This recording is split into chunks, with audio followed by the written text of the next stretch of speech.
Voilà, M. Vital Kamerhe vient d'être chassé à la présidence et même sa lettre de requête est rejetée totalement en bloc.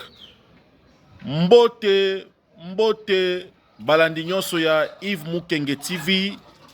Merci, Mkolo Tozali Bongo, le 29 août 2025. Tomesana komemela bino basango pona boyeba ndenge nini mboka ezali, ndenge nini mboka elalaki, ndenge nini mboka ezokotambola. Napesi bandeko na biso ya baswahili jambo, bandeko na biso ya batetela moyano, bandeko na biso ya baluba wetwao, bandeko na biso ya bakongo ebwe. Nasengi na bino bokoto, bo s'abonner, bo aimer, bo commenter vidéo, bo partager partout, bo soutenir, bokoto, bo s'abonner, bo aimer, bo partager vidéo oyo. Na minute oyo toko développer bongo 3 points dans l'ordre du jour na poko ya lelo. Premier point to web so bino ndenge ni M. Vital Kamerhe ba otiko bengane na présidence sikasikoyo, même lettre na ye oyo ayaki nango enveloppe ayaki nango po apesa ba boyi pe ba kati yango. Et puis, tu expliquer bino na minute le bombardement et salami na ba zone stratégique na partie de l'est de la RDC. Alors, pourquoi Vital Kamerhe a été chassé? Boyebe que non, balobaka, quelle que soit la durée de la nuit, le soleil finira toujours par apparaître. Ba M23 nyonso ba batamaki babimi na poissa. Balobaka, moyibi aibaka 99 jours, mais un jour on est à la mukolo loko. Les ennemis de la République, babimi siko n'empoisa parce que makamboza makasi. Pourquoi M. Vital Kamerhe a été chassé? Boyebi que non, il y a une réunion en Afrique du Sud na minute. Cette réunion-là a été convoquée par ex-président ou ancien président Afrique du Sud, M. Thabo Mbeki. Thabo Mbeki a autobeng cette réunion na pona nini. A bengi si un ba chef ya ba M23. Quand on dit le chef de M23, bengi si Thomas Luban. Thomas Luban boyebi kazali chef ya RCD Goma, ba nini ba mouvement ya ba nini ya ba CNDP. Ba bengisi Corneille na ngazali chef ya AFC. Ba bengisi Joseph Kabila azali chef ya ba M23. Ba bengisi Moïse Katumbi, ba bengisi ba Nanga, ba bengisi ba Tunyon Sono, ba Franck Diongo, ba Tutu ba Kei na Afrique du Sud lelo. Maintenant vous vous posez une question, comment Vital Kamerhe a réussi cette invitation pendant que lui il est le président de l'Assemblée nationale congolaise? Na minute de l'Assemblée nationale congolaise, na minute de Vital Kamerhe, il n'est pas allé inviter na ba réunion au Tabombe Kabengisi tous les M23 qui sont en Afrique du Sud. Maintenant, Vital Kamerhe tellement azalaki malin a na présidence pour na kopesa mkonzi mboka invitation wana. A commis na présidence, je félicite d'abord les services de renseignement na musala kitoko basali. Tant a commis na présidence, a pesi lettre wana baebisi fungola na lettre wana yomoko. A fungola lettre ba tanga lettre ba mingi za invitation ya Afrique du Sud pour na mkonzi mboka no participer. Ba benganye lokola mwana muke na présidence miso ba benganye et puis ba su lettre ba pasoli yango. Comment mkonzi mboka pour le moment mkonzi mboka a que nous ça la bradage ya mboka na biso. Ça sera impossible. Bah répondre que non, ce n'est pas le moment où il y a la bradage ou côté Congo. Président Félix reste toujours dans la logique, pas de dialogue, pas de négociation avec des M23, pas de patati à boy nyonso. Maintenant, boyebi que non, Vital Kamerhe récemment a boyé à côté de la français. Tout ça, dans la minute, basé na bénédiction à l'Union européenne.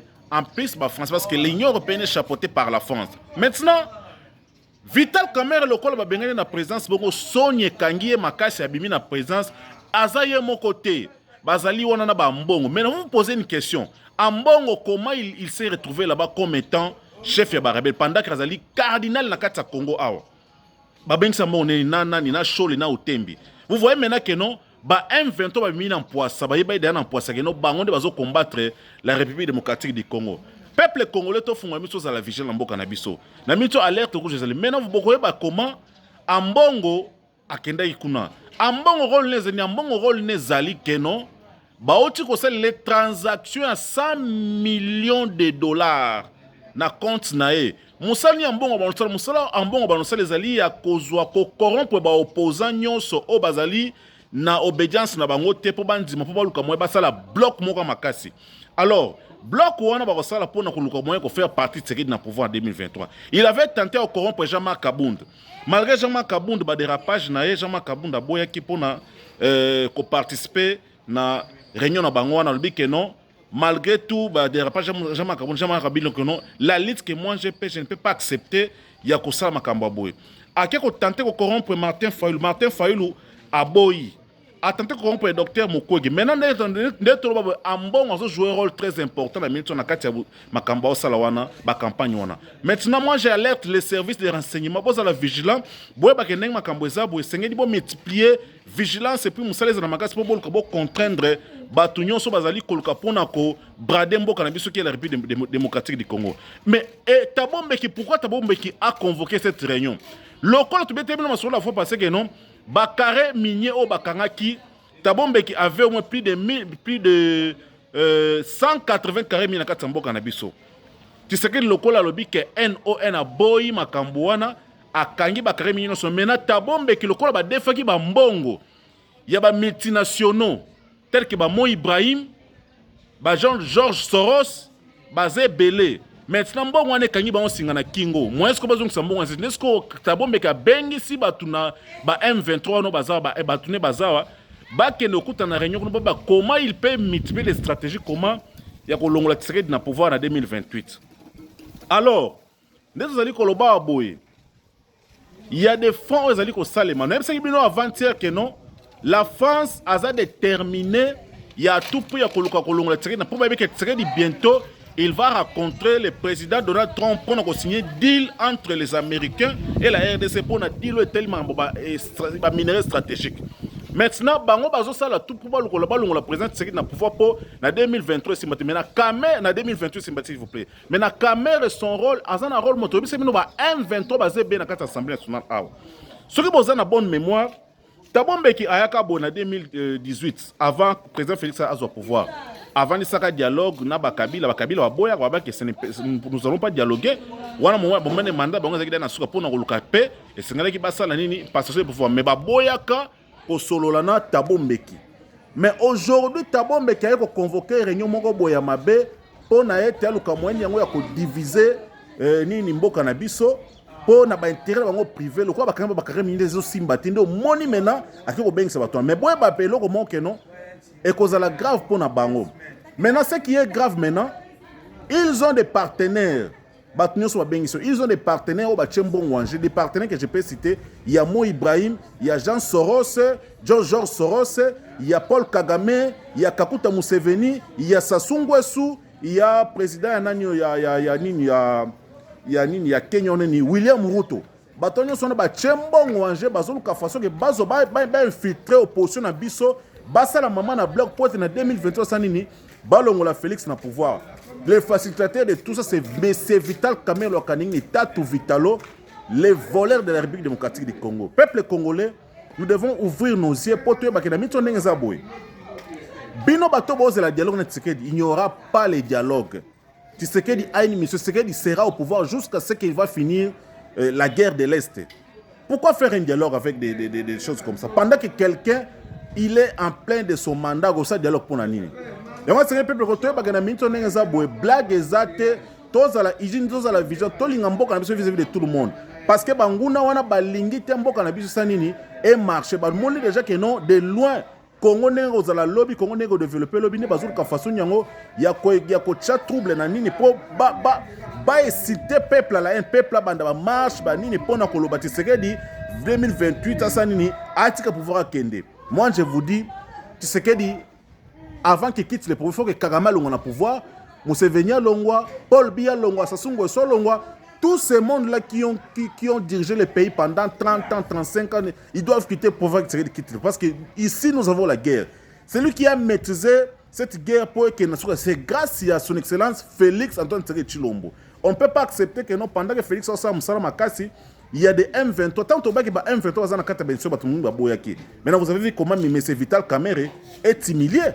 Il est humilié. Le rôle moi, mais Mukolo. Il y a âge qui a 60 ans qui est acceptable bengani le quoi moi m'ke na l'Assemblée nationale. Maintenant boyebi pona nini Vital Kamerhe yende ko pesa mokonzi mboka lettre wana pour andi ba ko participer na réunion en Afrique du Sud. Si vous ne savez pas, boyebi que non Obasanjo a été kozala récemment ex-président ou ancien président du Nigeria. Obasanjo tango komi awa na Congo asengi na mokonzi mboka que non andi makeno Moïse Katumbi na Mese Kabila Kazembe bakutana abasani ba solo la ba yokana. Président Félix avait rejeté ça en bloc. Maintenant, bamoni que non, le seul mouton atikali pembe na président Félix, c'est M. Vital Kamerhe lo kaningi tatu Vitalo, le révoleur de la République. Ndeba keko proposer Vital Kamerhe aluka façon nyango ya kobenda mokonzi mboka na réunion ba sa réunion o bazali binemi de la République. Les ennemis de la République démocratique o bazana makila pepe kongo na maboko. Ba ko participer pour président Félix Tshisekedi na réunion. Maintenant Vital Kamerhe est humilié ba bengani kuna na présidence. Maintenant c'est la honte pour lui. Na yango peuple congolais na wasenga baton so bolanda vidéo oyo par-ci par-là ba na Afrique d'ici ba na États-Unis ba bo s'abonner bo mbo commenter vidéo oyo.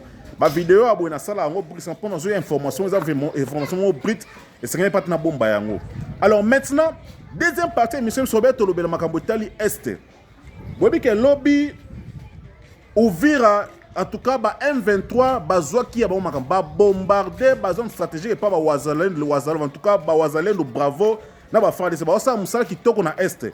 Pourquoi? Ba attaquer ba rebelle ti ba beti ba bombarder ti suka ba ko récupérer Uvira, ba récupérer Mwenge, ba récupérer Walungu. Alors, tu vas récupérer le territoire, ça dit que non.